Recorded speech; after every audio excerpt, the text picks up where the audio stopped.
Hi guys, it's me, Nick's Morningstar, and I am doing today's video on crafting your own spells. Let's say if there's like a purpose or something that, you want to make your own spell, make unique, have your own rhythm and your own energy to this, think of it like, okay, think of crafting your own spell, like coming up with your own recipe of a dish or something along those lines. And I'm only gonna be like giving the basic like understanding of crafting your own spell because we all have different ways we do things, and no one way is a right or wrong way.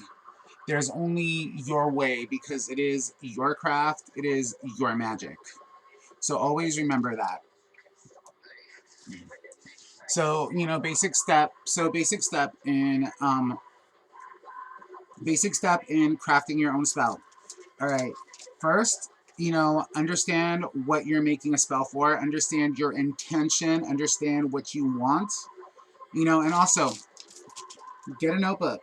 Jot and write things down. As you can see, I kind of do some scribbles along the way too. And then also too, no matter whether you're doing your own spell or you're doing a spell from another book or another source or something like that, there's one key component always needed in this. Always, always, always believe and have faith in every single intention, focus, and desire of the spell. You really, really, really, really have to like really have that faith and believe in the entire aspect. If you don't, then there may be like, then it may not work exactly how you are planning it to work. So always, always, always keep that belief and that faith in it. Kind of why like, like you have like some practitioners who are like, I'm just using a loose leaf example. Oh, my love life sucks and I can't do a love spell to save my life or blah, blah, blah. And okay, I'm using love spells as an example, but I'm kind of not the love spell type of person per se. Like I'm not into love spell crafting. I'm more into my own personal healing, but I'm just saying, I'm using a love spell as an example. So going to the example of like the whole like love spell thing. Oh, I've tried like so many love spells and like none of them work. And it's like, okay, if, for something like that per se, if you either A, have never felt love, B, have never like been in love or anything like that, C, don't believe in love. Those are all things, those are all like things that like take effect to the working of that. So you kind of have to like understand, know, and believe in that as well, per se, of that part of the topic as well, for the spell to actually take place, manifest, and work.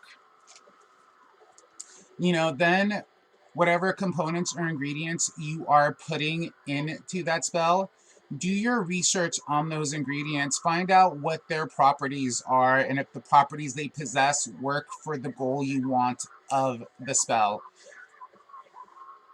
And the same thing works with, colors as well. Like research and read about like the colors that are being used in the candles, the crystals, the overall color aesthetic of the ritual or spell that you are doing, and make sure that that's also of that same type of like meaning as well for the spell that you are crafting for yourself. Also, if you are a practitioner who works with gods, goddesses, angels, demons, titans, any entities out there, research, if you're working with entities for the spell as well, research the entities you're working with.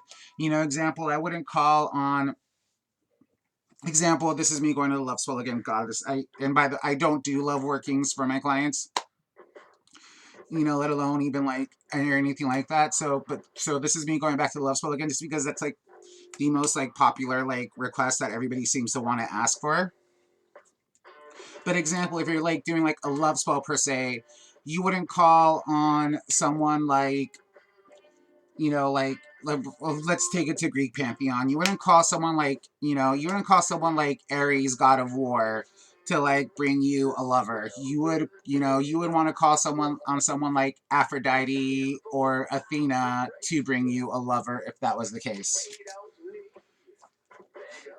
And understand too when you're doing a spell, whether it be your spell, whether it be like a spell from book or anything like that, understand that when you are doing that, especially if you're just like starting to dabble into spellcraft, if you're starting to dabble into ritual workings, understand that it may take more than one time.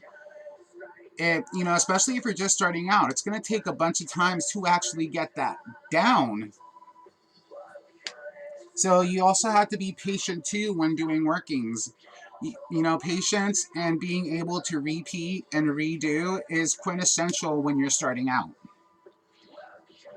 And it doesn't mean that you're doing anything wrong. It doesn't mean you're doing anything bad. It's, if you're starting out and in a spell or something like that doesn't work the first time, it means that your energies, your spirit, your being is aligning and accepting to the fact that you are magical.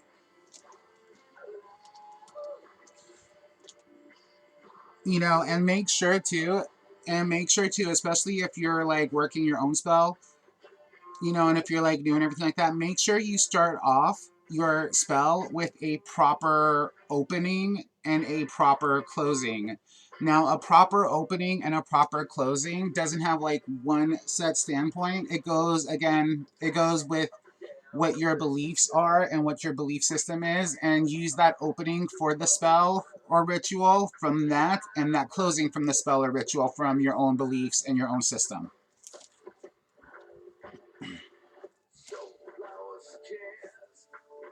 And also too, if you are casting your own spell, if you are or working on another spell as well, depending on the spell's nature, always make sure you work in some kind of clause, some kind of like shut off system on there too. Especially if you're doing your own spell, you kind of want to like also like throw in a chant or something like that to like give it a shut off switch or a kill switch or whatever you want to call it. So that way, if you don't get the results you want, you can just close it, shut it off easily. You know what I mean? When I'm doing my own spell workings, you know what I mean? Like I pretty much like have a thing where, if it's like not going the way that I want it to go, if it's going overboard, or if it's like kind of like, or if the energy's kind of like getting staticky or something like that, I do this thing where I just pretty much like focus on the working itself and I just release. So, always keep, like kind of like work that in as well when you're doing your workings, because you don't know if you're going to have to like release it, like, like let that energy like go into like the universe, the void, whatever you want to call it, and then like restart again. And there's nothing wrong with that. Again, this is a craft, this is a skill. It takes practice, it takes patience, and it takes devotion. All right, guys. So this is like, a little mini segment on that. So thank you guys for tuning in. Blessings and tidings to you all. Have a great and wonderful day.